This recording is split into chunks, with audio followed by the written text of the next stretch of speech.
Good morning, friends, and welcome to Sharekhan Pre-Market Roundup. Yesterday, global markets were weak on the back of weak China GDP data reported by China, which was at 7.7%. This triggered sell-off starting from the Australian markets to European and US markets. Also, it triggered sell-off in commodity prices, where aluminium and all base metals were down by 1 to 2%, and precious metal, that is gold and silver, down by 7 and 10% respectively. US market yesterday was down by around 1.8% on Dow and 2.5% on Nasdaq.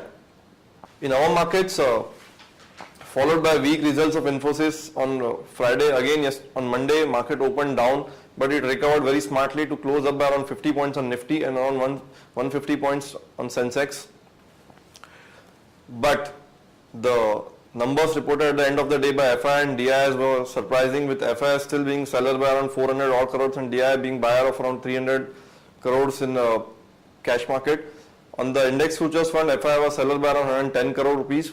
Yesterday we saw petrol price being cut by 1% on the back of softening crude and other commodities. Inflation came yesterday at 40 months low, which again triggered expectation that RBI might act, and there might be some rate cut happening in the May RBI policy meet.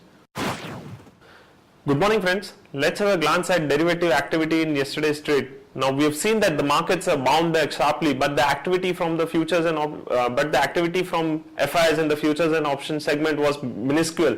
They were buyer of more than 100 crores in yesterday's session. Now the rise can be attributed to two things. One, the crackdown in the global markets. Second, easing of inflation, which has again sparked the hope that RBI will cut key rates in the monetary policy. Now, talking about the activity, we have seen that the Nifty future premium for the first time has turned into a discount of 0.35 points, and we have also seen that around 13.5 lakh shares were added in open interest, which has been clearly suggesting that short positions have been built up in yesterday's session. Now on the options front, we have seen that the volatility index VIX has seen an uptick by around 5 to 11%. Also, the activity on the options front is suggesting that 5,500 put options stands with highest number of shares in the open interest, followed by 5,400 and 300, whereas the same can be witnessed in 5,600 and 700 strikes on the call side.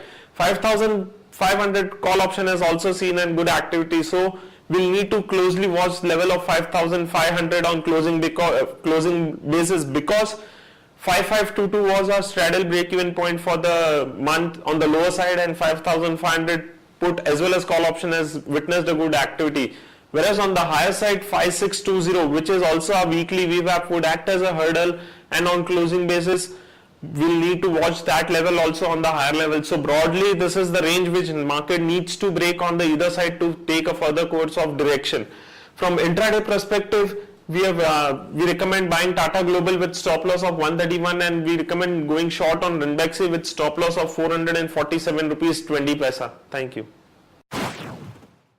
So friends, now let's have a look at some data points. As we talked about inflation, it came yesterday at 5.96 with an expectation of 6.12. with previous year inflation at the same time being at 6.84.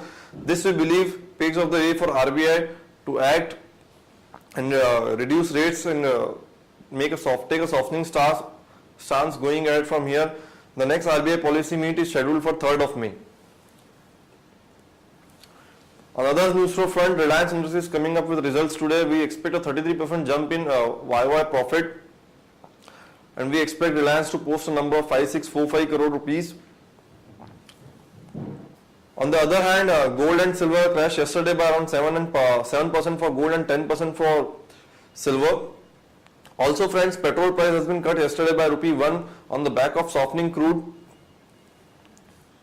On the other news flow front, South Korean major POSCO has initiated talks with Uttam Galva Steel for setting up a 3 MTPA plant in Maharashtra. This will be having an investment of 16,000 crore rupees.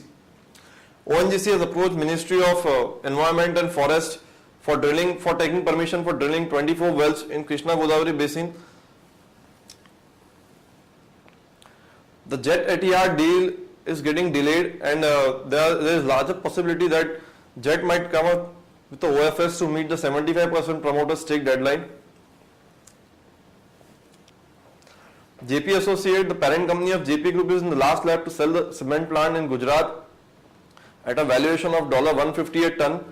The company is said to be fetching somewhere close to 4,000 crore rupees from this deal. Beginning its campaign in North America, Finance Minister P. Chidambaram said the government will set up independent regulators for coal and road sectors in 4 months and bring down the fiscal deficit. Also, the Shipping Ministry has set up a target of awarding 30 projects in next few months' time, totaling around 25,000 crore rupees for the current fiscal to add 288 million ton capacity. We believe those initiatives will help to revive the dying infrastructure industry. CERC has allowed Tata Power to raise rates.